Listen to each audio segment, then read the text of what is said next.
Hey, welcome to our NCYM Videocast, and we're following up with our time with Dr. Ron Bruner and Dr. Jennifer Schroeder. We have the highly esteemed Holly Allen with us this morning, talking about continuing to talk about intergenerational ministry and the questions that some of you had. Her revised book is coming out. I'm excited about it. And Shannon Rains is here from Lubbock Christian, and she's going to ask some questions. And so we will get this up in the next week or so, and you can have that. And so welcome, Holly. Welcome, Shannon. Thank Thank you. you. Thank you. Well, Dudley, I'm going to jump in and go ahead and introduce Holly and what we're doing. So most of y'all, I think, probably watched. If you have not yet, go back and watch Ron Bruner and Jennifer Schroeder, Dudley, and I talk about intergenerational ministry in our last video cast. But during that conversation, we talked about some of the leadership challenges that ministers face with intergenerational ministry. We talked a lot about adaptive change and how adaptive change is necessary, that this is something that changes over time, not just one big quick change. We have to be patient, and we have to learn together and walk this road together. And we wanted to have Holly on next because Holly has really started this journey from many of us. And she is, I'm going to let her tell you about that, but she is a retired professor. Is that right, Holly? Because that feels weird. Retired last May, May 22. That is exciting.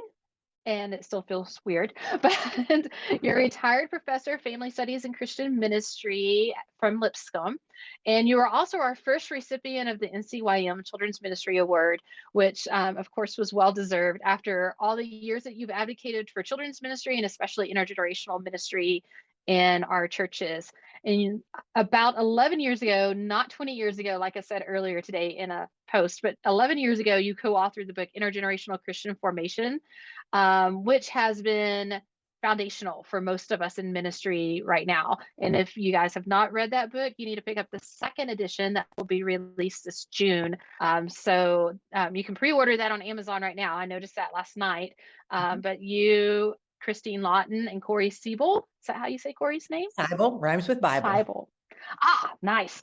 Have worked hard with, in addition, I've gotten to preview some of that in the last day or two. I called one of the chapters Fire last night in email because it's so good.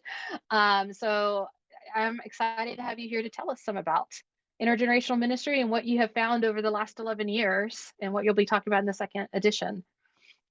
So, well, quoting from the second edition, you said, when we started down this journey, when we published this first book, we didn't know that there would be a tsunami of interest that was just over the horizon. And I know, as somebody that has learned from you, that is so true. There has been a tsunami of interest. There's many others that's contributed to the field. But what I want to know first, Holly, is how did you develop such an interest in intergenerational ministry?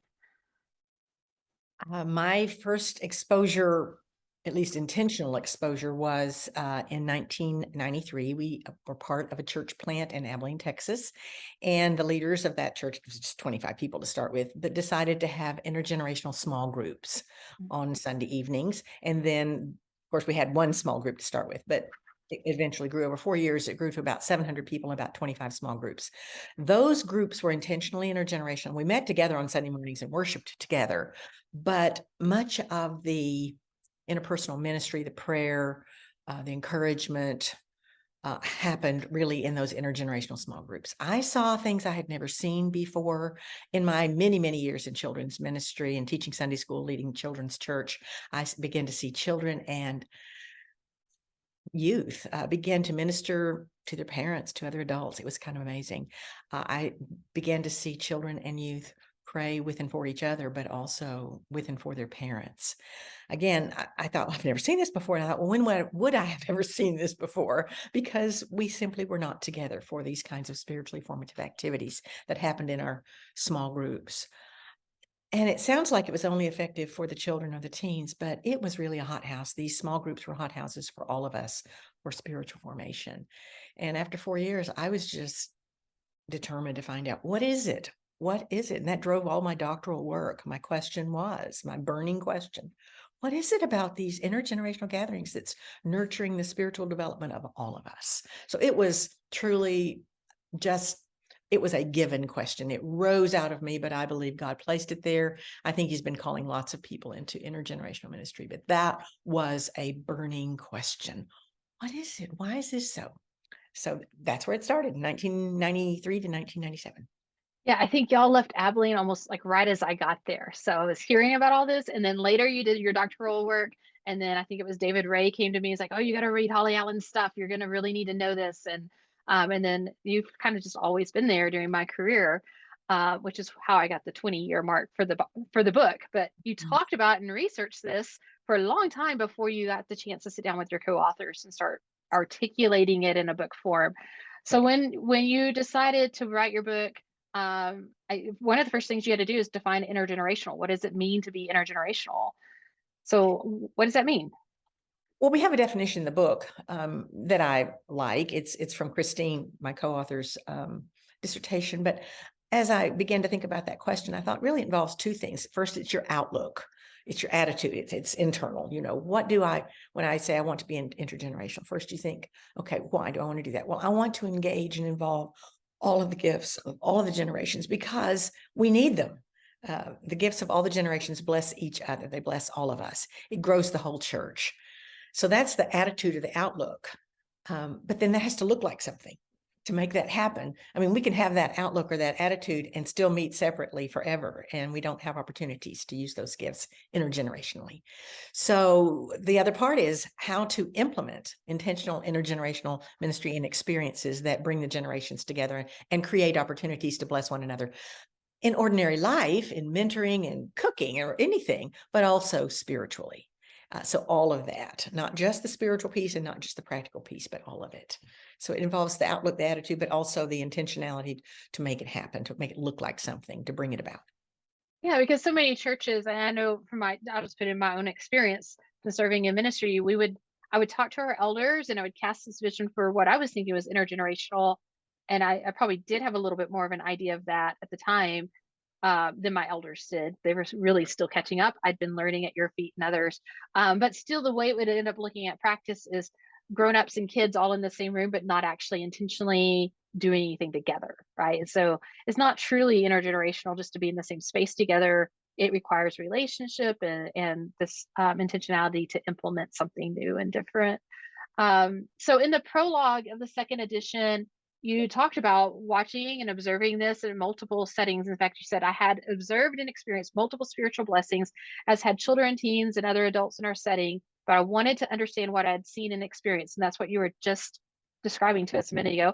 I wanted to grasp the phenomenon biblically, theoretically, empirically, developmentally, and holistically in order to explain to others why it's such a blessing. Somebody that loves research, I need that stuff too. And I know a lot of our members, people out in the pews and ministers and all these different denominations that we get to speak into, they need that. Your book takes care of, I mean, there's chapters for each of these things, right? Where it's unpacked. So knowing that you had to leave much of this answer to your book because we don't have time. I think the book's 350 something pages. We don't have time in 20 minutes for that. In short, what did you find that you want people to know if this is the only thing they're going to get to watch about intergenerational ministry right now? There's strong biblical support. There's wonderful, beautiful theological support that we've really not tapped into much before. Empirically, oh my goodness, there's so much more than I had known. And there was little when I first began. But now, and we'll talk about this in a little while, before the 2012 book came out, there were 4 or 5 dissertations, 2 or 3 D-Min projects. Now there are 50 that have been written since our book came out that I've really tapped into, plus some, large national studies. So there's empirical support, there's sociological support, even developmental support. And I would have thought before I did my research that the developmental world was kind of in conflict with the intergenerational world. And finding common ground was delightful for me because my master's degree is in developmental psychology. So I thought, oh dear, am I going to have to turn my back on that? So I brought those together. But all those supported what I saw, what I experienced. It happened for me first experientially. And I'm finding this to be so with people that although some people, they need all those answers, the cognitive answers, they've got to experience it. So it's a both and. What I experienced in those groups, I explained a little bit earlier, but every week, on a regular basis, we ate together, we sang together, we listened to each other, we prayed together. We laughed together. We hoped together. We shared our fears. And we blessed each other. And when you do that every week for 4 years, and it was different groups, we would stay about a year in a group, and then we would always birth with a new group. But you experience the texture, the depth, the breadth of the body of Christ. And I remember conversations with 8-year-olds and 75-year-olds that blessed me, and I hope I blessed them. It was the richest experience of the body of Christ I've ever had. And that I get to share that and talk about that and support that with biblical, empirical, theological, sociological, developmental, theoretical support is a delight to me. Yeah, yeah.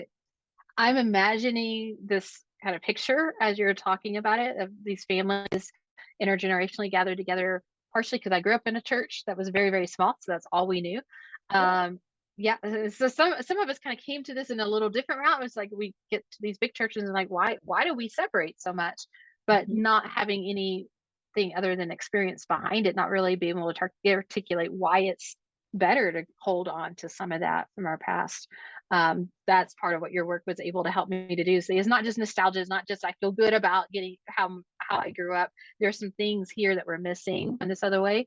But as you're talking, I'm thinking about how much kids face these days. Like, I mean, children have always faced a lot. Every generation is not different. The things they face is different. The pressures, the anxieties might not actually be more. It's just different. But it gets scarier, I think, as the years go on. They're exposed to so much more. And this idea of being able to come together and they're hearing in the same room 8-year-olds and 78-year-olds pray, right? And there's something about developmentally whenever you're hearing these grown-ups have challenges too. Yes. Talk about that a little bit, if you don't mind. Probably one of the most profound things that happened would be that when we prayed every week for everybody, I mean, every family group, and we had a lot of singles. We had youth who came without parents. They just, didn't have family that was Christian. So they would come and be in these groups. There was not a youth group, small group. Youth had to find a group to go with. They didn't have to go with their parents, but they needed to go to small groups. They didn't go to the youth group, small group. And that was important. So the youth were there, a lot of, singles, had a lot of college students, some 20-somethings. We had lots of families who were going through divorce. We had singles in their 30s, 40s, 50s, single again, or singles. We had widows, and we had families. So you would have all this mixed together, and every week we would pray for every family unit, which could be a single person. But to hear across this wide spectrum, children were willing to share. Now, at first, they were more willing to pray for others than they were to be prayed for. We experienced that in our group repeatedly. It took about 6 months for children to feel, I guess, safe enough to say, I have those big tests coming up and I don't ever do very well on them. Could you pray for me? That was scary for some children. But they came to that place and they began to see, and we began to see that was as big in their life as graduating from college, or that big paper that was due for a college student, or the decision to place your parents in assisted care. All those kinds of markers in a life were just lined up evenly, and we began to see in each other an equity, that we were all before God needing his care. Children began to see adults as real people, not saints or perfect people, but people who grappled. And I think it set them up for a life of recognizing it's not going to be easy to be an adult. It's going to still be hard. And that's really important. I think that's good for 10-year-olds to know. And I think it helped our adults see our children as growing people, not just kiddos who one day will be part of our church and do things. So it leveled the playing ground. I think we began to see each other as all brothers and sisters, not baby brothers and sisters, but brothers and sisters. It was wonderfully rich. Yeah. Often whenever I've led small groups that were intentionally generational, what would happen is parents would want to send, or maybe the leaders of the small group would want to send the kids out so we could do the prayer request, because that's where the hard stuff is. And that's why I wanted to pick up on when you mentioned this about praying together, that it's okay for kids to hear the hard stuff. You don't have to share all the nitty gritties of the dirty stuff in life, the hard stuff in life that maybe brings shame or whatever. Those details don't necessarily have to be shared in order to say it's a really messy time in our marriage and it's kind of hard. Can we pray over that? Or, somebody lost their job and it's okay for adults to be vulnerable in appropriate ways. And children do hear adults in that vulnerability and grow in their faith. But one of the things that really stood out to me, what you just said, is we, as in the adults, were formed and shaped by the experience, by the kids praying over us Yes. and their voices. So often we think if we do this, it's still all about the kids and it's just us as adults giving up more of our adult time for the kids. What we're really doing is inviting the kids to show us the simplicity of the kingdom. I was just teaching my intro New Testament class, and we were talking about that passage a little bit, and this idea of humility and total trust in God. And their kids can help remind us of that whenever we have lost our way as adults, because we want to trust ourselves and our knowledge and our jobs and all those things. You made a powerful Um, point that so many people come to the idea of intergenerationality thinking, okay, we're willing to give up our adult time for the children. We'll be there and help facilitate their growth and development. And that is kind of the mindset. And I understand why they think so, that, okay, intergenerationality means bringing the children back. And so we're just going to have to dumb everything down. And I just want to encourage everyone that that's not true. That we're really children are able to enter in to a wonderful level. Now, they won't get everything, and that's okay. I remember saying to someone, I said, well, we'll be doing the Trinity. Oh, well, the children, they just can't understand the Trinity. And I said, and you do? Please come to my Bible class and explain that to people. Yeah. Then, if you get it, That we're all kind of on a journey, and to say you don't understand it well enough, they'll get what they get, and they'll grow into Right. it. So that's Right. a lovely story to share with people and help them see that here we are. I love that. Man, there's a couple of other things that you just said I want to kind of go off script on, but also want to make sure we stay on our time. So I may come back around to one or two things, but I think I want to stay on the script too, because I want I want our listeners to hear some of the kind of more recent things that you've added to the book as you've looked at these multitude of research projects that are out now when we didn't have very many 11 years ago to look at. What are you finding as you went back and you looked at all those research projects? What really stood out to you? Many, many things. I've just completed 3 different papers about this. So I kind of went back and tried to decide what would be the best to share. I read 50, looked at 50, narrowed those down to 37 that really looked at intergenerational ministry in congregational settings. 28 of those were empirical. That means they gathered data in their congregations. Those, I think, were probably the most valuable for what I was, kind of seeking. 3 looked at intergenerationality among the leadership. And I thought that was new. I hadn't seen much about that before. In other words, how might our church benefit by having leaders from several different, a 20-something, a 40-something, and a 60-something. And so there were only 3 projects, but I looked at those and that was really lovely. So they said, this is a good idea. It draws from all generations. Your church then, when people come to visit, they will see that they're represented among the leadership. So that was quite lovely. There were other things that they found.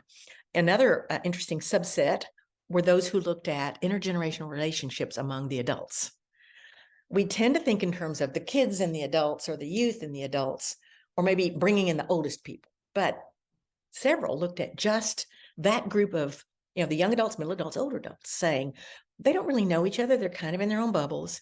And when the oldest generation that is leading, not oldest, but the next oldest generation that's leading the church begins to pass on, there's nobody, they don't know people well enough to know what to pass on to. And the next generation down is not learning, they're not leaning in. Sometimes they're not welcomed in. And so that mentoring isn't going on. So I really appreciated them to bring that to the fore and say, how can we do this intentionally? How to, instead of just, it'll happen, it doesn't necessarily happen. Those were enlightening for me.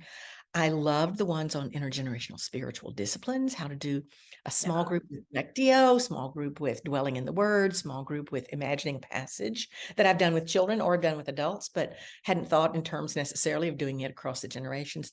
My favorite chapter is the intergenerational spiritual disciplines chapter, but intergenerational learning. that is something many churches have tried a little bit of and get discouraged fairly quickly.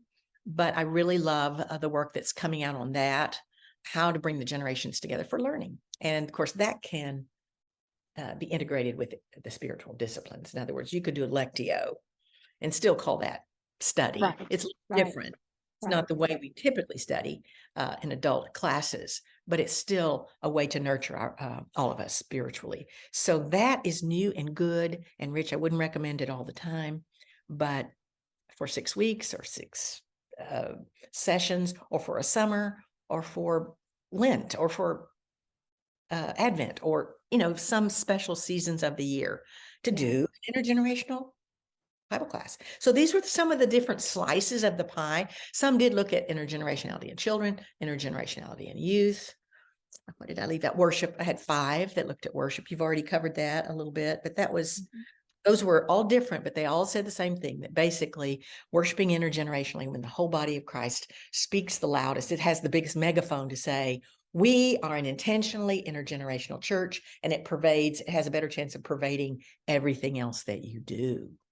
And I thought that it was a very insightful takeaway from those, that it's the most public way to announce we value all the generations here.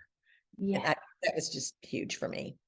Those were probably, all of those were just so exciting. I have spent 2 years on this, and I still am unpacking and just finding, and it's been the delight of my life for 2 years to just filter this data and listen to it. And it's been delightful. Yes, I can't wait to dig into some of these resources that you are referencing, because as I was reading through things last night, I'm like, ooh, more stuff to read. So I maybe in a few years, and I had time to read through some of those, we can talk about that. I'm so glad that you've done, and your co-authors have done, this hard work for all of us in the field that don't have the time to go and pull all these and say, hey, what nuggets here do we need to really pay attention to? And that really caught my attention last night about the key, what's kind of called keychain leadership in some circles, that passing down and mentoring of bringing people in and not letting kind of something to die with the person that's in charge, but to always be looking for that person that's also could be fulfilling that spot. And often those younger voices are going to have some talent and skills that we are not even aware of, but because of challenges, there's all sorts of reasons that we tend to put some walls up and say, not now, wait till you grow up.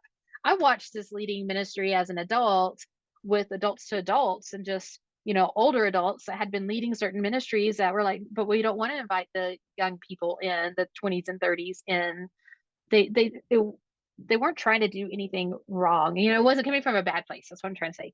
It was just coming from this place of, it's hard, and as long as we have some control over it, we don't have to try to fix everything. If somebody that doesn't know how to do something breaks it, because adults do that just like kids do that.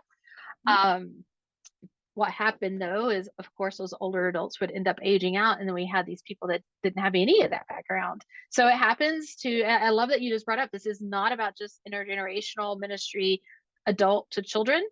That is important, and that's probably our hardest area to imagine, is how do we bring in these children in a very different developmental stage, but we also have trouble intergenerational ministry just in the different generations, having those people that's just a little bit older than us on the way walking with us. I'm going to skip down, if you have our list in front of you, I'm just going to skip down to the next to last question, because we covered that one in the middle, I think.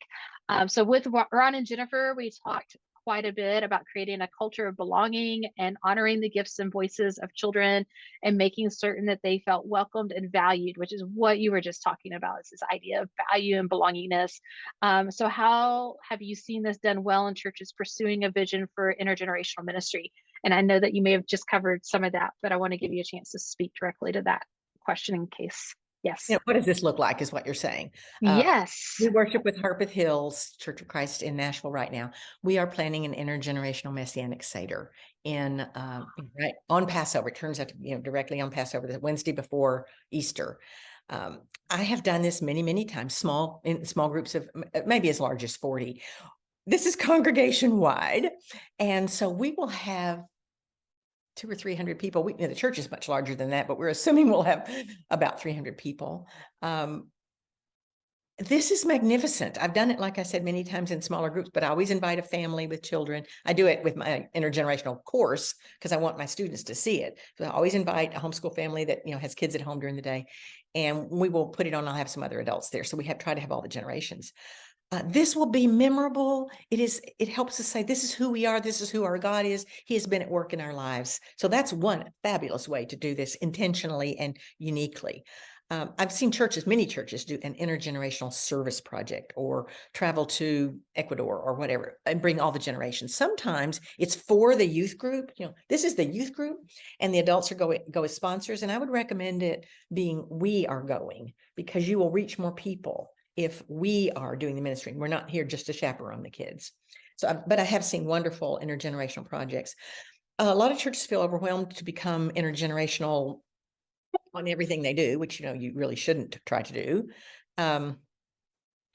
So I would say to start, and I've seen churches do this, whatever the youth group is planning, invite one more generation in.